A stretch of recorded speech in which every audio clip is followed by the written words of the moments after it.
Et si l'économie, au fond, ce n'était pas qu'une histoire de production et de profit? Aujourd'hui, on va plonger dans les théories, disons-le, complètement radicales du philosophe Georges Bataille. Et pour nous guider, on va s'appuyer sur le regard de l'écrivain Guy Scarpetta. Alors préparez-vous, parce que notre vision de la richesse risque d'être sérieusement secouée. Alors la première question qui pique, Georges Bataille, un économiste, vraiment? C'est la réaction un peu évidente quand on connaît le personnage. Le penseur de la transgression, de l'érotisme, quel est le rapport avec l'économie? Eh bien justement, c'est tout ce paradoxe qui est au cœur du sujet. D'ailleurs, Bataille lui-même considérait que cette partie de son œuvre était la plus essentielle. Allez, voici le programme. On va commencer par son idée de l'excès, puis on définira sa fameuse théorie de la part maudite. Ensuite, on verra comment ça lui permet de critiquer le monde moderne, on fera le lien un peu surprenant avec l'érotisme, et on terminera en se demandant pourquoi, au fond, tout ça nous dérange encore autant aujourd'hui. Bon, on entre dans le vif du sujet. Pour vraiment piger la pensée de Bataille, il faut d'abord saisir une tension fondamentale, une sorte de conflit permanent qui, selon lui, définit absolument tout ce qu'on fait. Et voilà, la clé est là. D'un côté, on a le monde qu'on connaît bien, le travail, la production, la rentabilité, bref, la logique de l'utile. Et de l'autre, son parfait opposé, la sphère de la dépense pure, du gaspillage, de tout ce qui est fait pour rien. L'idée de génie de Bataille, c'est de dire que ces deux mondes ne s'opposent pas vraiment. En fait, ils sont inséparables. Et c'est de leur tension que tout le reste va naître. On arrive maintenant à son concept le plus célèbre et sans doute le plus déstabilisant. Bataille, il renverse complètement la question économique. Ce qui l'intéresse, ce n'est pas de savoir comment on crée de la richesse, mais plutôt qu'est-ce qu'on fait de tout ce qu'on a en trop, de l'excédent, du surplus.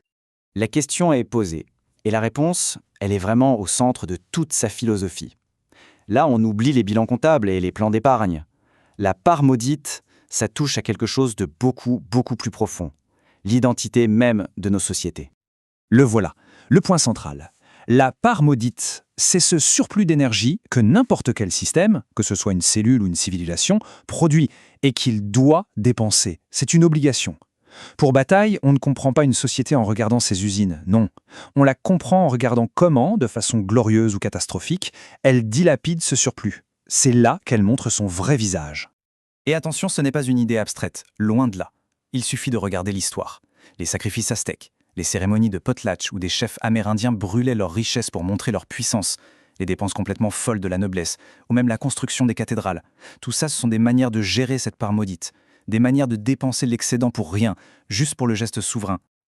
Ok, maintenant qu'on a la base, voyons comment cette théorie devient une arme de critique massive contre nos systèmes économiques actuels.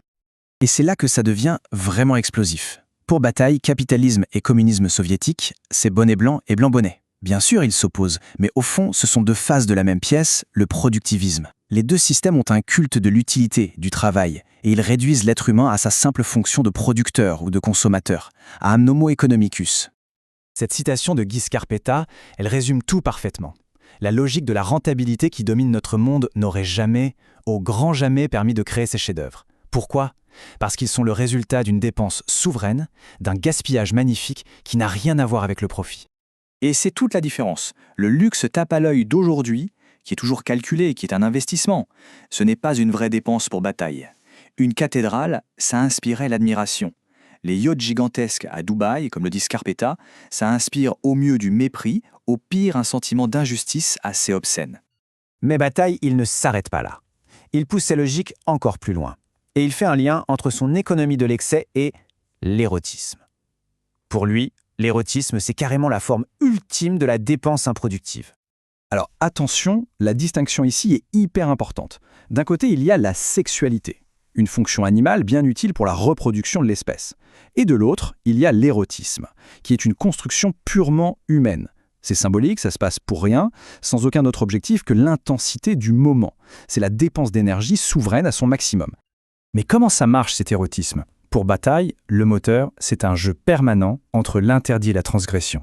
La société met des règles en place, et l'érotisme, lui, il tire toute sa puissance de la violation consciente de ces règles. C'est ce petit jeu dangereux qui crée un espace de souveraineté, une expérience intense qui nous arrache pour un instant au monde de l'utile. On arrive à la fin de notre parcours. La question c'est pourquoi cette pensée si particulière, souvent dérangeante, reste aussi forte aujourd'hui ?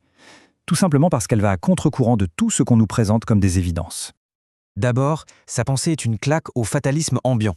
Face au fameux « there is no alternative », Bataille nous dit « attendez, Des logiques basées sur le don, sur la dépense, ça existait, et donc ça reste une possibilité. Ça ouvre le champ des possibles. Ensuite, elle s'attaque de front au dogme de la valeur travail. Que ce soit à droite ou à gauche, le travail est devenu sacré. Bataille, lui, il ose nous rappeler l'importance vitale de tout ce qui n'est pas du travail. La fête, le jeu, la gratuité. Bref, l'inutile. Sa pensée s'oppose aussi à ce qu'on pourrait appeler la tyrannie du positif. Cette obsession de notre époque pour le bien-être qui veut absolument tout lisser, éliminer le risque, l'excès, la part d'ombre. Bataille, au contraire, il nous force à regarder cette part maudite bien en face, en nous-mêmes et dans le monde. Et enfin, sa philosophie, c'est un vrai antidote à l'obsession sécuritaire qui veut tout contrôler et qui finit par nous infantiliser. Bataille, lui, il défend une existence où être souverain, c'est accepter le risque, accepter la dépense, accepter l'inconnu. Comme le résume si bien Guy Scarpetta, c'est justement parce que la pensée de Bataille est intempestive, c'est-à-dire en complet décalage avec notre époque, qu'elle garde aujourd'hui une puissance subversive intacte. Elle nous oblige à questionner nos certitudes les plus profondes. Finalement, la pensée de Bataille nous laisse avec une question assez vertigineuse. Dans un monde qui ne pense qu'en termes d'accumulation et de rentabilité, quelle place reste-t-il pour le don, pour la beauté inutile, pour l'intensité pure d'un instant? En fait, pour le dire simplement, quelle est la valeur de ce qui, justement, n'a pas de prix? La question, aujourd'hui plus que jamais, reste grande ouverte.